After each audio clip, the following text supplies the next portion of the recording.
Você que se liga na Rede Batista, muito bom dia, boa tarde, boa noite, dependendo do horário onde você está nos assistindo. Senhoras e senhores, bom feriado, né? Feriadou, né? E nós estamos aqui gravando aula. Por quê? Porque a gente é feliz.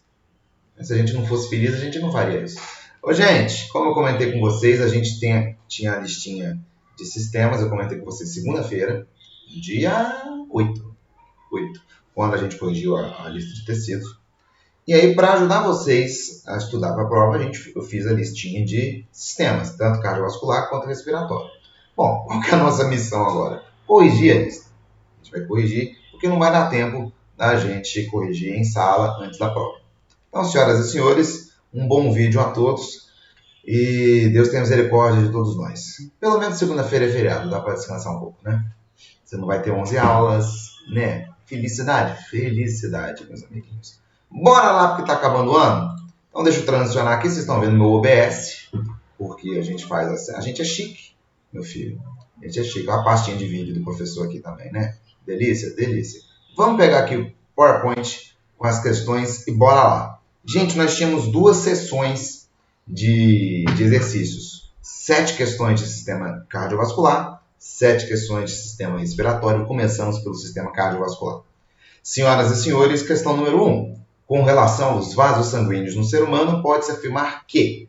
Gente, lembrando, vaso sanguíneo a gente tem veia, artéria, as suas reduções, digamos assim, que são as arteríolas e as vênulas, que são artérias e veias de menor calibre, menor diâmetro, e a gente tem os capilares, que são os vasos sanguíneos onde ocorre de fato as trocas gasosas, que são bem fininhos, da espessura de uma célula só, e aí eles permitem a troca de substâncias do sangue com os outros tecidos e dos tecidos com o sangue.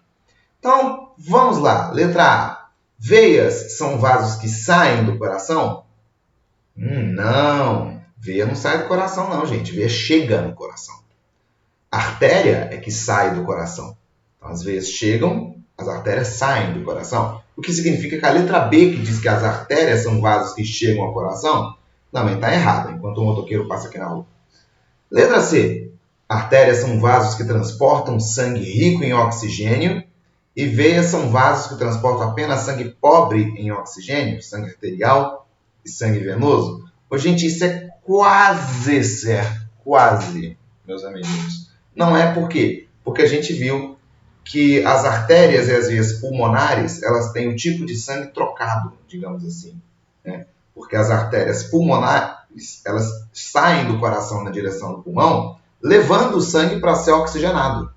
Porque o sangue recebe oxigênio no pulmão, né? Ou seja, a artéria sai do coração, vai para o pulmão. Antes de chegar no pulmão, ela não tem oxigênio, ela tem pouco oxigênio. Então, a artéria pulmonar leva sangue venoso e a veia pulmonar que sai do pulmão e volta para o coração, ela tem sangue arterial.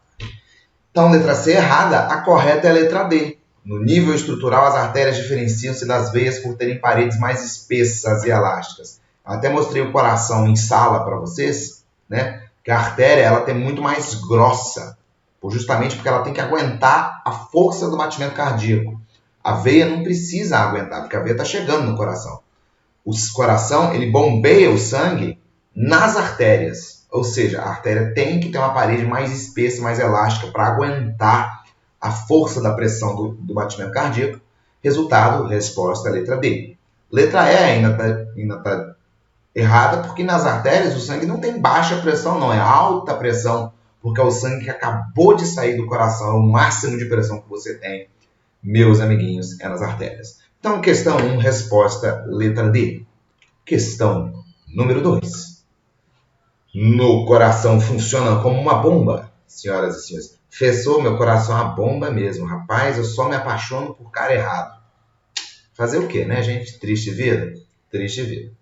Nos humanos, o sangue com baixo de teor de oxigênio é enviado aos pulmões. Por outro lado, né, o coração tem 2 lados. Por outro lado, o sangue oxigenado entra nos pulmões. Aliás, o sangue oxigenado dos pulmões é mandado para vários setores do organismo. Perdoem minha falta de capacidade de alfabetização. Então, senhoras e senhores, sobre isso, assinale a alternativa correta. Então, vamos lá. O sangue que sai do coração, que entra no coração, que vai para o pulmão, que volta do pulmão. Letra A. o sangue que sai do ventrículo esquerdo é enviado aos pulmões para oxigenação? Gente, não. O ventrículo esquerdo ele bombeia o sangue para o corpo inteiro. É o sangue já arterial, o sangue oxigenado. Então, letra A errada. Letra B. O átrio direito recebe o sangue das veias cavas e envia para o organismo. Não, gente, átrio não manda para lugar nenhum, a não ser ventrículo. O sangue sempre sai do átrio para um ventrículo. Se sair do átrio para algum outro lugar, meu amigo, você está literalmente com o coração partido. Não é por nada não, porque você tem uma perfuração aí no seu átrio, se o sangue está saindo do seu átrio e indo para outro lugar. Possivelmente você morreu depois disso acontecer, mas enfim. Letra C. As veias pulmonares levam o sangue oxigenado para o átrio esquerdo? Din, din, din, din, din, se a resposta correta, meus amiguinhos. A veia pulmonar ela sai do pulmão, depois que o sangue já recebeu o oxigênio na respiração, e aí leva para o átrio esquerdo, porque o sangue arterial oxigenado circula do lado esquerdo, meus amiguinhos. Então, resposta, letra C, senhoritos e senhoritas. As outras duas. Letra D, o ventrículo direito recebe sangue oxigenado? Não, pelo lado direito a gente tem sangue desoxigenado, sangue venoso, e ele não envia para o organismo, ele envia justamente para o pulmão. E a letra E, a artéria aorta sai do ventrículo direito e transporta sangue oxigenado? Não, a aorta sai do esquerdo, senhoras e senhores. E, de novo, ventrículo direito, o sangue é não oxigenado. Então, questão 2, resposta letra C, de Jesus. Questão 3. Considerando a trajetória do sangue e o transporte de substâncias por meio do sistema circulatório, espera-se a atuação mais rápida de um medicamento no cérebro? C. Gente, essa questão convida a gente a pensar no trajeto que o sangue tem até o cérebro. O sangue do cérebro, da cabecinha, ele vem do coração, né? Ele vem do coração, sai do ventrículo esquerdo e vai para o cérebro, né? Tem a artéria que leva para o cérebro. Ou seja, quanto mais próximo disso a gente estiver no percurso do sangue, melhor. Lembrando qual que é o percurso do sangue? O sangue chega no coração pelo átrio direito, vindo das veias do corpo, que por sua vez vieram dos órgãos, vem pelas veias do corpo, chega no átrio direito, ventrículo direito e vai pela artéria pulmonar para o pulmão. No pulmão, ele volta do pulmão para o coração pelo lado esquerdo e vai para os órgãos do corpo, pelas artérias, no caso, é o que vai para o cérebro. Então, um medicamento mais rápido, gente, vai ser inalado pelos pulmões, se eu quero que ele atue no cérebro. Bom, inalado pelo pulmão é uma boa, né? Ele vai do pulmão ao percurso que ele vai percorrer. Se eu inalar nos pulmões, ele vai do pulmão direto para o lado esquerdo do coração e do lado esquerdo vai para a artéria que leva para o cérebro. Então, temos o trajeto do pulmão. Pulmão, coração, pulmão, né? Você respirou o medicamento. Lado esquerdo do coração, cérebro. Letra B. Injetado numa veia do braço. Tá, o trajeto fica longo aqui. Porque se ele injetar pela veia do braço, vai da veia para o lado direito do coração. As veias entram para o lado direito. Aí depois vai para o pulmão, depois volta para o coração e depois vai para o cérebro. Esse caminho já é mais longo. Letra C. Ingerido de forma líquida ou como comprimido. Rapaz, se eu engolir, olha só o trabalho que eu vou ter. Eu vou ter o trabalho de digerir o remédio. Ele vai passar pelo estômago, vai ficar um tempão no estômago, passar no intestino, vai passar um tempão no intestino, para ir ser absorvido pelo corpo, jogado na circulação sanguínea, para ir para o coração, para depois ir para o cérebro. Um percurso assim longuíssimo, meus amiguinhos. Maluca. Letra D. Injetado diretamente em uma veia acima da linha dos ombros, ou seja, acima da linha dos ombros no pescoço. Gente, não, né? Se eu injetar numa veia, o sangue volta para o coração. Toda vez que eu injeto numa veia, seja aí na linha do ombro ou na letra E, numa mão, eu estou voltando o sangue para o coração. Eu tenho que mandar para fora do coração. Então, resposta letra A. O percurso mais curto para absorver um medicamento e mandá-lo para um cérebro ou para muitos órgãos é você inalando ele pelos pulmões, porque ele vai cair na corrente sanguínea já perto do coração, né? E já sai direto no lado esquerdo do coração, não sai do lado direito do coração. Então, resposta letra A, meus amigos. Número 4. Acabamos de falar do trajeto do sangue, né? Então, questão da Universidade Federal de São Carlos. Se pudesse ser marcada uma única hemácia do sangue de uma pessoa, partindo de um capilar sanguíneo do pé, e seguir seu trajeto pelo corpo, sua passagem seria detectada sucessivamente pelo interior D. Então, a hemácia sai do pé. Então, de novo, se sai do pé de um capilar, ele volta pelas veias até chegar no lado direito do coração. Do lado direito do coração vai para os pulmões, dos pulmões volta para o coração, para o lado esquerdo. Isso, claro, para sair do coração e ir para o pulmão, eu tenho artéria. Para sair do pulmão e voltar para o coração, eu tenho veia. Né? Então, são as veias do corpo, o sentido completo. Veias do corpo, leva para o lado direito do coração. Vai para a artéria pulmonar, para as artérias pulmonares, vai para o pulmão, do pulmão volta pelas veias pulmonares até o coração de volta. Do coração do lado esquerdo, vai sair pelas artérias que levam para o corpo até voltar para os capilares do corpo e ser absorvido novamente o oxigênio que está ali naquela hemácia. Resultado, resposta correta, meus amiguinhos, letra E. Esse trajeto completo a partir do pé da pessoa. Questão número 5. O coração humano apresenta uma série de peculiaridades, palavra boa, para que a circulação sanguínea ocorra de forma eficiente. Assinale a alternativa que apresenta a afirmativa correta em relação a essas características. Então, questão sobre coração. Letra A. A musculatura espessa do ventrículo esquerdo é necessária para aumentar a pressão do sangue venoso? Não, queridinho. Musculatura do ventrículo esquerdo é necessária para aumentar a pressão do sangue arterial, porque o ventrículo esquerdo ele já impulsiona sangue arterial para o resto do corpo, então ele precisa ter muita força. Tudo bem? Você pode também argumentar que a musculatura espessa do ventrículo esquerdo serve para te proteger do gelo que o seu crush está te dando. Mas aí já é outra história. Letra B. O sangue oxigenado nos pulmões entra no coração pela veia pulmonar? O sangue volta por uma veia, tá certo? Tá certo. E o sangue rico em gás carbônico entra nos pulmões pela artéria pulmonar? Tá certo também, né? A artéria pulmonar leva sangue venoso do ventrículo direito para o pulmão e as veias pulmonares levam sangue oxigenado, sangue arterial, do pulmão para o átrio esquerdo. Então, certíssimo. Resposta letra B, meus amiguinhos. Vamos ver as outras? Letra C. As válvulas do coração têm por função permitir o refluxo do sangue para a cavidade anterior? Não, gente. As válvulas servem justamente para o contrário, para impedir que o sangue volte. Certo? Não pode voltar sangue, não. Letra D. As paredes internas do coração permitem certa taxa de difusão de gases, o que faz com que esse órgão seja oxigenado durante a passagem do sangue por ele? Gente, lembra que a gente comentou, quando a gente falou de vasos sanguíneos? Para que ocorram trocas gasosas, você tem que ter um vaso sanguíneo muito fino. Muito fino. Né? A parede do coração é espessa demais. Tanto que eu até mostrei lá os vasos coronários, quando eu levei o coração para a sala, são os vasos que irrigam o músculo cardíaco. Porque o sangue que circula dentro dos átrios e dos ventrículos, ele não consegue atravessar aquele músculo, porque é muito espesso. E aí, letra E também está errada, porque a separação das cavidades do coração impede o maior controle do volume sanguíneo? Não, do contrário, né? Você está separando, você está organizando, facilita a sua vida. Então, resposta letra B de bola, senhoras e senhores.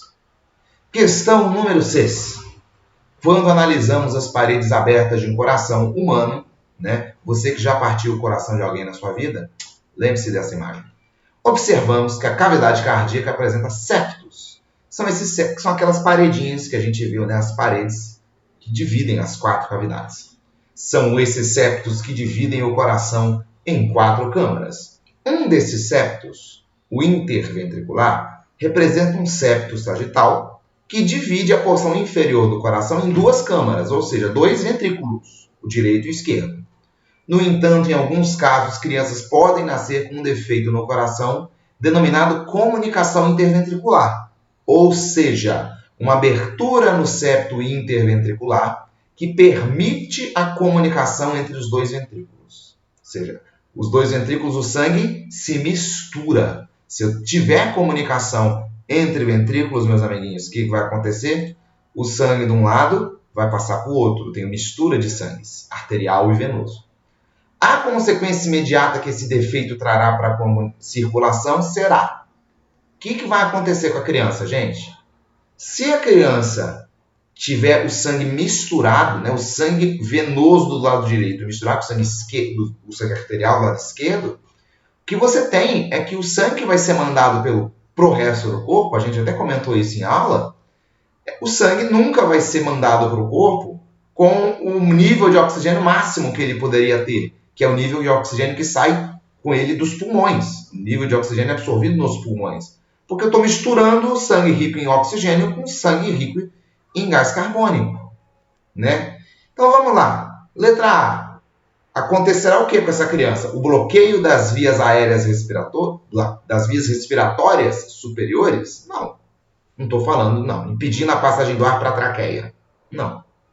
Letra B. A mistura do sangue arterial e venoso, prejudicando a oxigenação dos tecidos. Letra B, meus amiguinhos. Porque o sangue que sairia do átrio esquerdo, se ele se mistura com sangue venoso, ele nunca teria o máximo de oxigênio possível. O máximo de oxigênio desejado. Seria um negócio curioso, porque o sangue entraria no coração com mais oxigênio do que ele sairia. Porque ele viria totalmente oxigenado dos pulmões, e no coração ele perderia oxigênio por causa da mistura.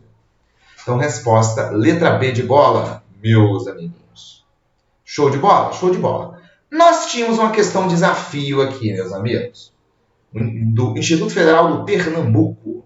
Senhoras e senhores, as figuras 1, 2 e 3 mostram diferentes áreas de lesão do músculo cardíaco.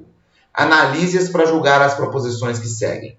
Então, a figura 1, tem essa lesãozinha pequena aqui. Figura 2, uma lesão maior. Figura 3, uma lesão maior ainda. E aí você perceba, senhoras e senhores, o que está acontecendo aqui? Se você perceber, tem um pontinho preto em cima de cada lesão. Tá vendo? Em cima de cada área marcada, tem um pontinho preto. O que se sucede, meus amiguinhos? O que está acontecendo aqui? Para eu ter lesão do músculo cardíaco, eu preciso ter desoxigenação, falta de oxigênio no músculo, né? Ou seja, as artérias, os vasos coronários que irrigam o músculo cardíaco têm que entupir, né? Digamos assim. São pontos de bloqueio da circulação sanguínea, né? Então, esses pontinhos pretos logo em cima das manchas maiores representam o ponto em que a circulação sanguínea foi bloqueada no músculo cardíaco. Então, aqui foi bloqueado aqui embaixo. Aqui na figura 2 foi bloqueado um pouquinho mais em cima. E na figura 3 foi bloqueado, quase na fonte original. Você vê que quase metade do coração está afetada pela lesão. Então vamos às alternativas? A figura 1 mostra uma pequena área necrosada do músculo liso do coração após a obstrução de um pequeno ramo das artérias coronárias. Gente, é uma obstrução de um pequeno ramo da artéria coronária, de fato. Agora, meus amiguinhos, coração não tem músculo liso. Coração tem músculo estriado. Então, 1, errada. 2. Embora na figura 2 a área necrosada seja maior do que a mostrada na 1, isso não ocasiona problema para o músculo cardíaco, que tem alta capacidade de regenerar. Meu filho, não é importância não, gente. Necrose, não sei se você lembra o que é necrose. Necrose é a morte do tecido. Não tem problema nenhum não para o seu coração, tecido cardíaco morrer. Imagina se tem problema, né? Então, 2, gente, errada, né? Terceira, nas figuras 1, 2 e 3, a obstrução das artérias coronárias impede o fluxo sanguíneo para o tecido estriado cardíaco. Sim. Ocasionando necrose da área afetada. Sim. E comprometendo a contração muscular. Sim. Se o músculo está morrendo, ele não vai contrair direito, né? Então, 3 está correta. Achamos a primeira correta. Número 3. Quarta afirmativa. A obstrução mostrada na figura 3 diminui o fluxo de oxigênio para o músculo cardíaco. Sim, né? Que passa a ser suprido diretamente pelo sangue arterial que sai do ventrículo esquerdo. De novo, gente, o ventrículo não tem capacidade de nutrir o coração, o músculo cardíaco. Não dá, porque o sangue não consegue atravessar a parede do ventrículo.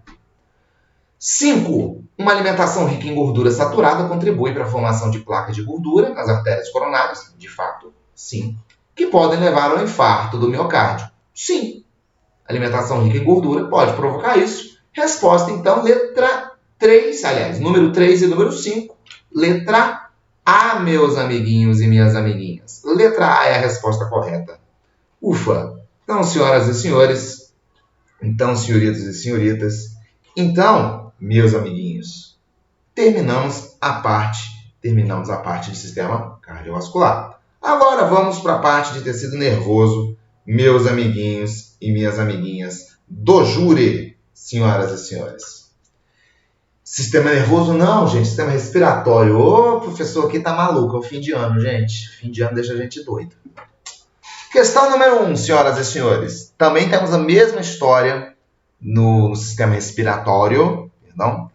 Nós temos a mesma história, são 6 questões mais um desafio. Primeira, o ronco é um ruído provocado pelo estreitamento ou obstrução nas vias respiratórias superiores durante o sono. Esse estreitamento dificulta a passagem do ar e provoca a vibração dessas estruturas, né? Então, o ar passa com mais dificuldade pela cavidade nasal da pessoa, né? E aí, gente, ar batendo ali dentro vai produzir som.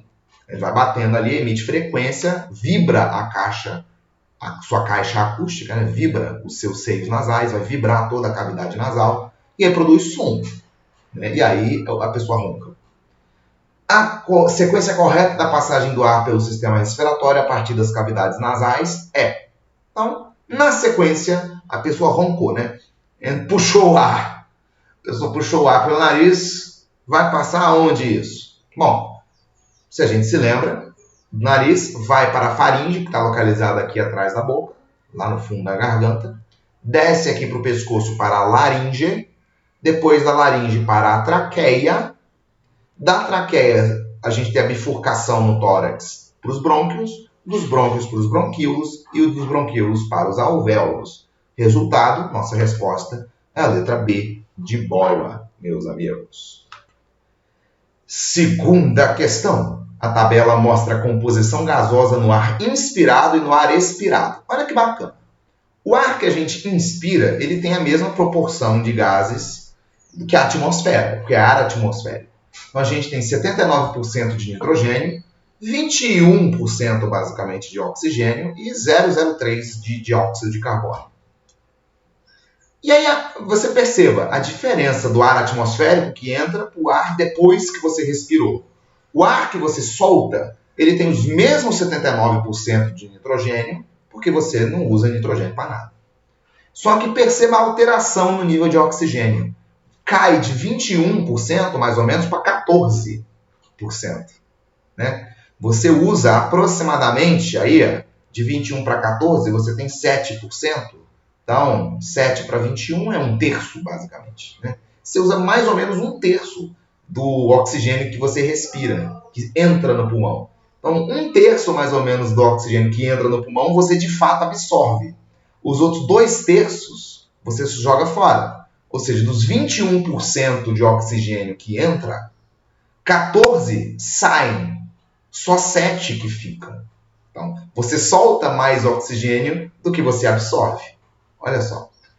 E aí, meus amiguinhos, dióxido de carbono, que a gente não tinha basicamente nada, a gente solta 5%.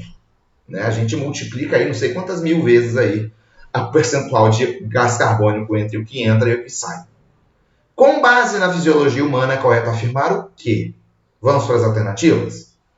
As porcentagens de gás nitrogênio inspirado e expirado são iguais, pois o consumo e a produção desse gás são equivalentes no metabolismo celular. Gente, se você é um ser humano, e eu espero que você seja um ser humano, diga-se de passagem, você não respira oxigênio nas suas células. Oxigênio lá. Ê, Jesus! Deixa eu me corrigir aqui, gente. Se você é um ser humano, eu espero que você respire oxigênio, tá? Se você não estiver respirando oxigênio aí, me avisa, porque talvez você esteja morrendo. Mas você não respira nitrogênio, era o que eu ia dizer. Gente, você não usa gás nitrogênio. A gente não usa. Então, letra A totalmente errada. Letra B. A maior parte do gás oxigênio inspirado é utilizada como fonte de energia no metabolismo respiratório mitocondrial? Gente, a gente usa oxigênio como fonte de energia para as mitocôndrias lá nas nossas células, ok? Mas não é a maior parte do oxigênio que é inspirado. A maior parte do oxigênio inspirado sai na expiração. Você não absorve a maior parte do oxigênio que entra. Então, letra B está errada, meus amigos. Letra C. O aumento da porcentagem de dióxido de carbono no ar expirado decorre do metabolismo celular para a produção de energia? Sim. Né? A nossa respiração celular produz gás carbônico. Né? Então, gás carbônico vem sim do metabolismo celular. Resposta letra C, meus amiguinhos e minhas amiguinhas. Show de bola? Show de bola. Letra D. As diferenças das porcentagens no ar inspirado e no ar expirado são justificadas pela conversão de gás oxigênio em gás carbônico na respiração celular. Aqui a gente tem dois raciocínios para dizer que essa alternativa está errada. Primeiro, a diferença na porcentagem do oxigênio não é por causa da respiração celular em si, é por causa da hematose lá no pulmão. Você não absorve todo o oxigênio que entra. Ponto. Primeiramente. Então, por esse raciocínio, essa questão está errada. Mas tem um raciocínio um pouquinho mais completo, que eu entendo que foi o que a questão quis dizer, que é lá do ano passado, o metabolismo da respiração celular aeróbica na célula. Porque se você lembra do ano passado, a respiração aeróbica ela tem 3 fases. Glicólise, ciclo de Krebs e cadeia respiratória, cadeia transportadora de elétrons. O gás carbônico é produzido no ciclo de Krebs. O oxigênio ele é consumido na cadeia respiratória, depois que o gás carbônico já foi formado. Então você não converte oxigênio em gás carbônico na sua célula. Não. Porque o gás carbônico é produzido na respiração antes de você consumir o oxigênio na última etapa da respiração celular. Então, por isso que a letra D está errada. Letra E. A diminuição da porcentagem de oxigênio no ar expirado se relaciona com a utilização de átomos de oxigênio para a síntese de biomoléculas? Não. A gente não usa átomos de oxigênio para sintetizar biomoléculas, não. Infelizmente. Então, resposta letra C. 3. Na maioria dos corredores, gente, uma questão boa. Acho que eu comentei isso aqui com vocês. Ou não, mas enfim. A maioria dos corredores quer correr cada vez mais melhor e mais rápido. Português agradece. Sentir-se menos cansado, então, é o sonho de todo praticante de atividade física. Para isso, muitos recorrem ao chamado doping natural, que promete aumentar o desempenho do corpo legalmente. O treino em altitude é um desses métodos, conhecido principalmente por atletas e treinadores. Eu comentei isso com vocês em sala de aula.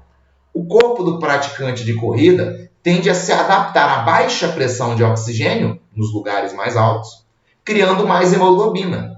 Se a pessoa fez a aclimatação e corre em uma prova em uma altitude baixa, como no nível do mar, seu desempenho tende a melhorar, porque ele vai ter mais hemoglobina, vai ter mais hemácia, vai ter mais capacidade de transportar oxigênio no sangue. Apesar dos pontos positivos de correr em altitude, há também as desvantagens. A diferença de temperatura e possíveis lesões causadas pelo resfriamento do ar não devem ser ignorados.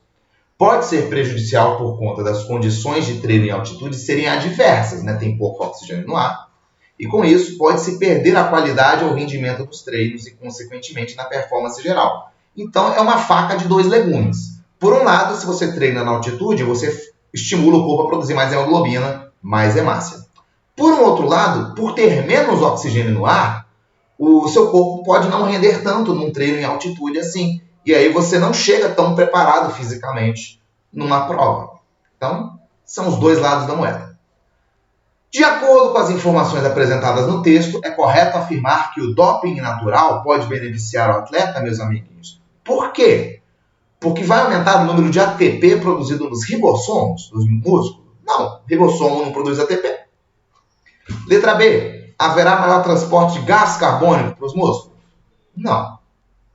Letra C. O corpo irá transportar mais oxigênio, meus amiguinhos. O doping natural, essa produção de hemoglobinas, de hemácias, beneficia o atleta porque aumenta a capacidade de transporte de oxigênio para o músculo vai render mais. E aí o desempenho melhora. Resposta, letra C, meus amiguinhos e minhas amiguinhas. Show de bola? Show de bola.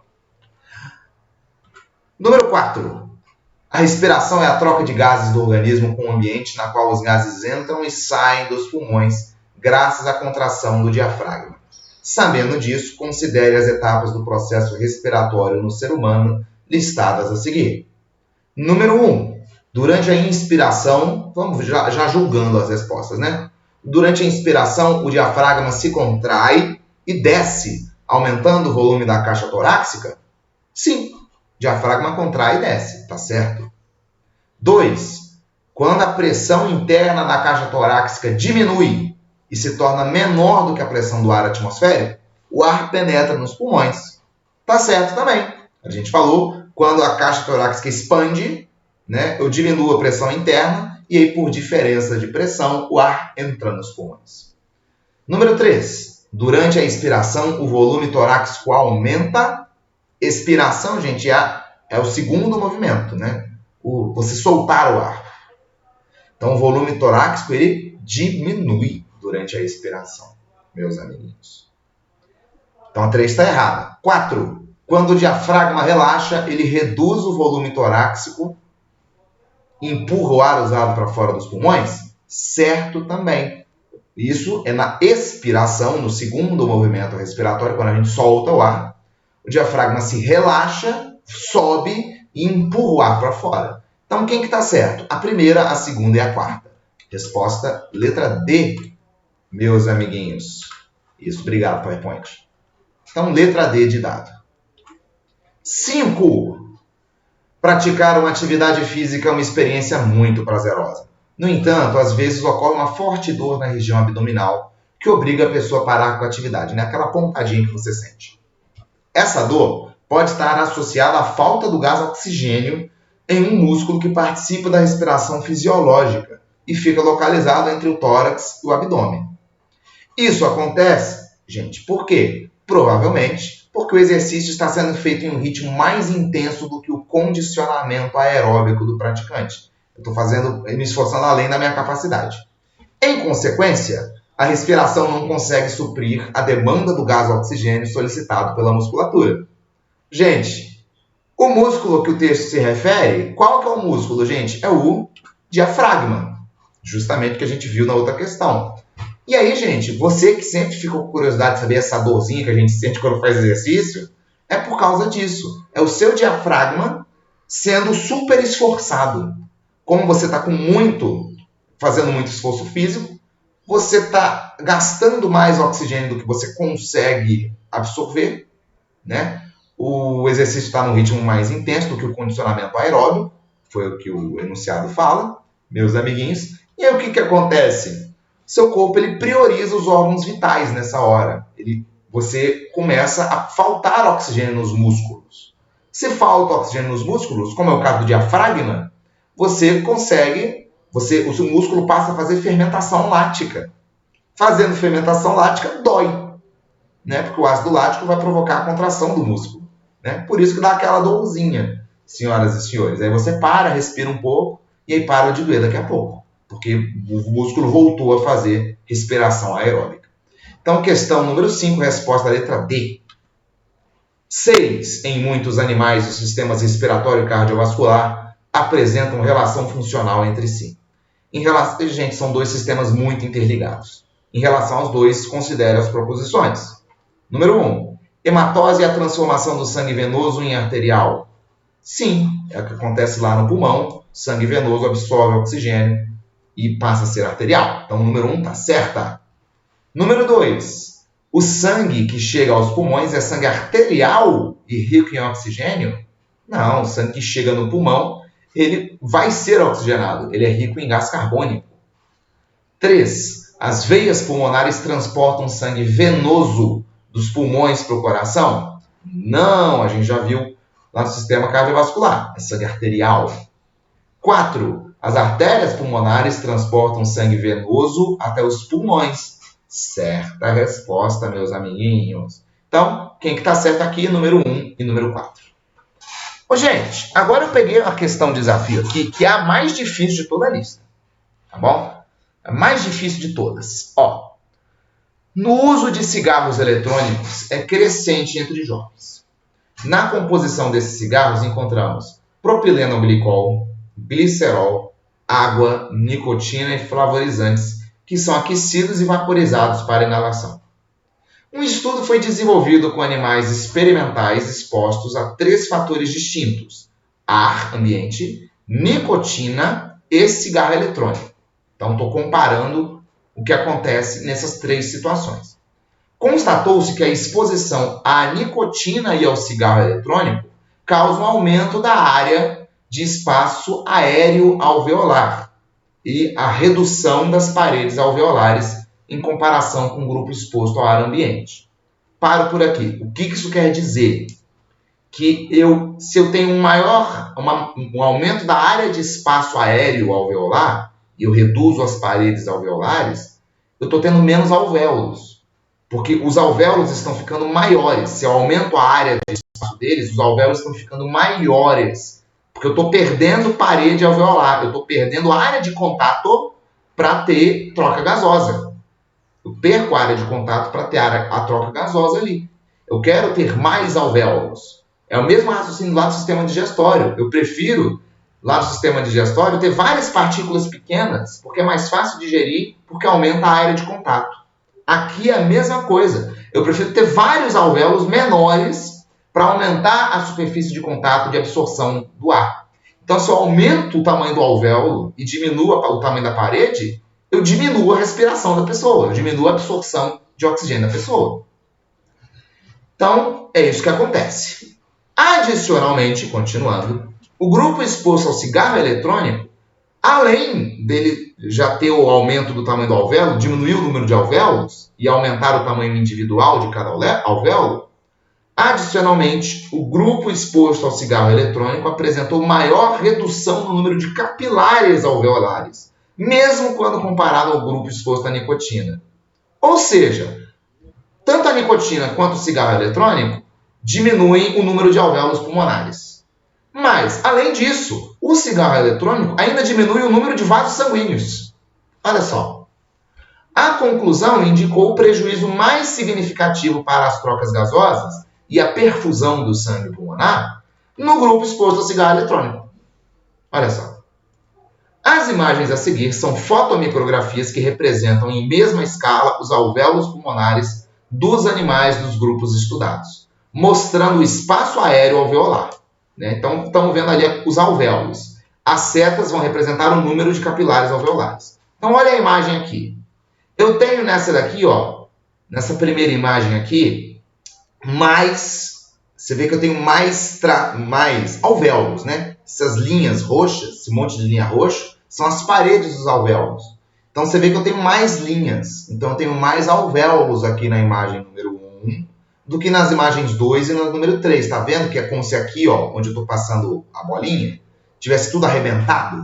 Arrebentou aqui em cima. Aqui na figura 3, ó, arrebentou aqui esse espaço, arrebentou aqui. Então, meus amiguinhos, a número 1 é a que tem mais alvéolos. Então, possivelmente, a número 1 representa o pulmão saudável. E a número 2 e 3, nicotina e o cigarro eletrônico. Meus amiguinhos. Como que eu sei quem que é a nicotina, quem que é o cigarro eletrônico aqui? Pelo número de capilares. Vamos contar? As setinhas indicam os vasos sanguíneos. Então, tem uma setinha na figura 2, 2 setinhas na figura 2, 3 setinhas, 4 setinhas na figura 2. Enquanto na figura 3 eu tenho 1, 2, 3, 4, 5. Fechou, mas um vaso sanguíneo diferença só nessa figurinha? Rapaz, olha aqui o tamanho. Isso aqui é 100. Olha só a escala aqui, meus amiguinhos. Olha o tamanho da escala. É muito pequena. Estou falando de milímetro. Aliás, de micrômetros eu acho aqui. Eu acho que está errado essa escala. Em milímetro não é.